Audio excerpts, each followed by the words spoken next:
నా ప్రియమైన భక్తులారా, ప్రభువు స్వరం స్తుతించబడుగాక. నేను అరుణ్ పిఎస్ మట్కిని. మీ అందరికీ ధన్యవాదాలు.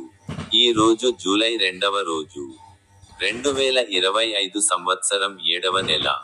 ఈ శుభ సందర్భంగా జార్ఖండ్ రాష్ట్రంలోని లాతేహర్ జిల్లాలోని బార్వాడి చర్చిలోని ఖురా గ్రామంలో వివాహ వేడుక యొక్క మొదటి రోజు జరిగింది. ఇది రూప్ అధికారాన్ని పొందింది.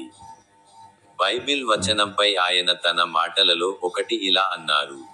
ప్రకటన పుస్తకం అధ్యాయం 22 వచనం సంఖ్య 21 ఇలా అన్నారు. ప్రభువైన యేసు కృప పవిత్ర ప్రజలకు తోడుగా ఉండుగాక. మీ అందరికీ హృదయపూర్వక శుభాకాంక్షలు. ఇప్పుడు నా యూట్యూబ్ ఛానెల్ యొక్క స్టింగ్ బటన్ పై క్లిక్ చేయడం మర్చిపోవద్దు.